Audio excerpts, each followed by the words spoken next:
السلام علیکم۔ اس ویڈیو میں آپ لوگوں کو پہلے قتل کے بارے میں بتانے جا رہی ہوں۔ یہ ایک کافی مشہور واقعہ بھی ہے۔ حابیل و قابیل کی داستان قرآن میں سورۃ مائدہ میں بیان ہوئی ہے۔ یہ قصہ حضرت آدم علیہ السلام کے دو بیٹوں کا ہے۔ ان میں سے ایک کا نام حابیل اور دوسرے کا نام قابیل تھا۔ قابیل عمر میں بڑا تھا اور کھیتی باڑی کیا کرتا تھا۔ یہ مزاج کے اعتبار سے تیز اور فطرتاً برائی کی جانب راغب تھا۔ اس کا چھوٹا بھائی حابیل اس کے برعکس تھا۔ وہ نیک سیرت، متقی و پرہیزگار تھا۔ اس کا پیشہ وہ بھیڑ بکریاں چرایا کرتا تھا۔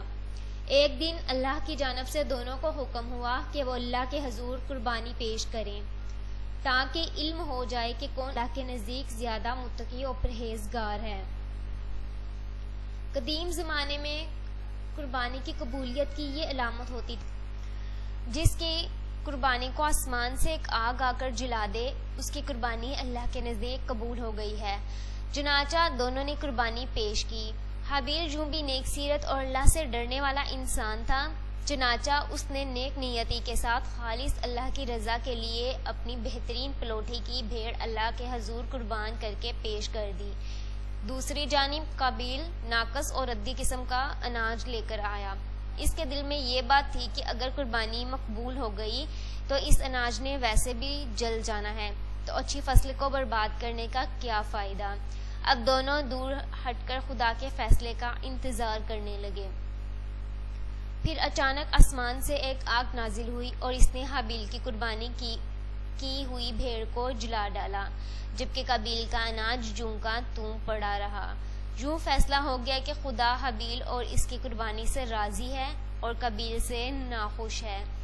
جب قابیل کی قربانی مردود ہو گئی تو اس کا طیش انتقام میں بدل گیا اور علی الاعلان اپنے بھائی حابیل کو جان سے مارنے کی دھمکی دے دی۔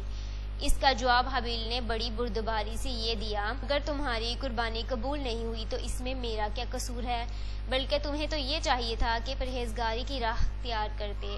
اس صورت میں شاید تمہاری قربانی قبول ہو جاتی، اور اگر تم مجھے مارنے پر ہی تلے ہوئے ہو تو میرا ایسا قطعاً کوئی ارادہ نہیں ہے۔ میں بہرحال اس معاملے میں ہاتھ نہیں اٹھاؤں گا، یعنی پہل نہیں کروں گا، کیونکہ میں اسے بہت بڑا ظلم سمجھتا ہوں۔ قابیل نے اپنے بھائی کی باتیں سنی تو کچھ عرصہ ان پر غور کرتا رہا، لیکن بالآخر اس کے نفس اور شیطان نے سبز باغ دکھا کر اس بات پر آمادہ کر لیا کہ وہ اپنے بھائی کا قصہ پاک کرے گا اور اپنی حسد کی آگ کو ٹھنڈا کرے گا۔ پھر ایک دن موقع پا کر قابیل نے اپنے بھائی کو مار ڈالا، لیکن اب یہ مسئلہ تھا کہ وہ اس لاش کو کیا کرے اور کہاں چھپائے، کیونکہ لاش میں بدبو پیدا ہو گئی تھی۔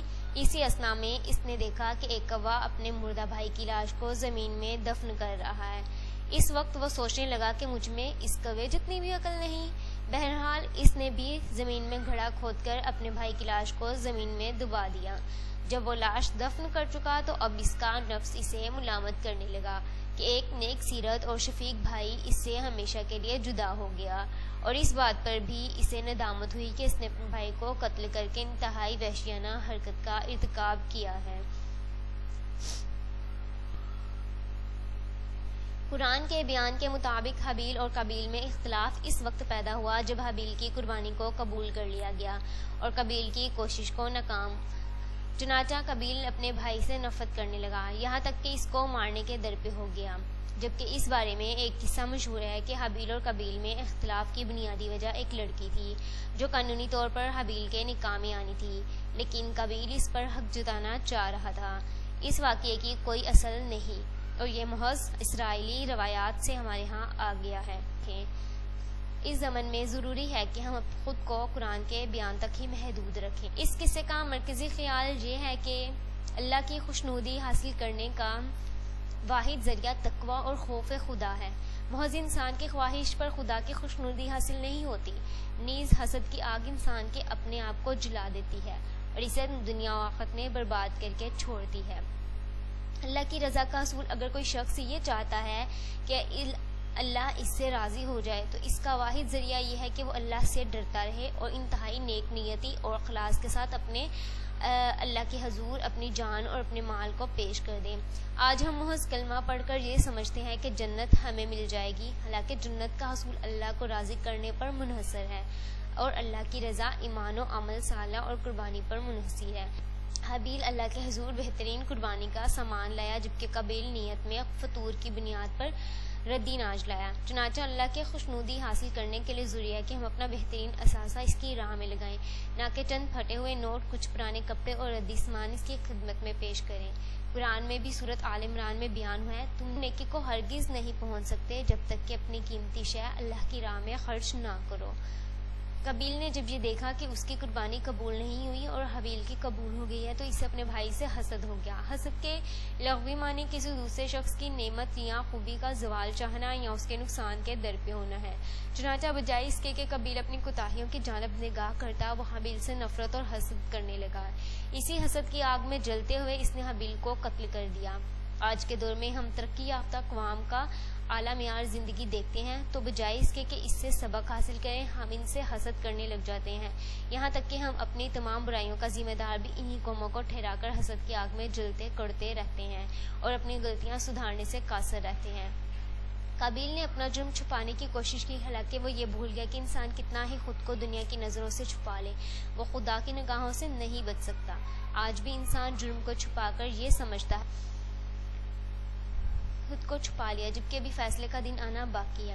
قابیل نے حسد اور انتقام کے جذبات سے مغلوب ہو کر اپنے بھائی کو تو قتل کر دیا، لیکن بعد میں اسے پچھتاوا ہوا کہ اس نے کیا کیا۔ اکثر جرائم جذبات کے تحت ہی ہوتے ہیں۔ اگر انسان کچھ عرصے کے لیے اقدام کو مؤخر کر دے تو گناہ سے بچا جا سکتا ہے۔ نیز اس سے یہ بھی علم ہوتا ہے کہ نیکی اور بدی کی بنیادی تعلیم ہماری فطرت میں ودیت کر دی گئی ہے، اور اگر ہم ضمیر کی آواز کو نہ دبائیں تو بہت سارے گناہوں سے بچ سکتے ہیں۔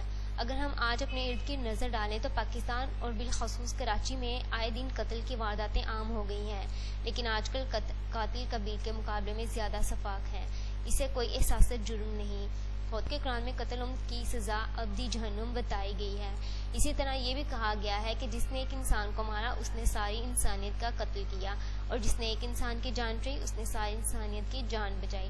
آج ضروری امر یہ ہے کہ مذہبی، سیاسی اور سماجی رہنما انسانی جان کی حرمت پر لوگوں کو درس دیں اور اپنے پیروکاروں کو اس فعل سے ہر صورت میں باز رکھیں۔ شکریہ۔ اگر آپ کو یہ ویڈیو پسند آئی ہے تو ہمارے چینل کو ضرور سبسکرائب کیجیے گا۔ اللہ نگہبان۔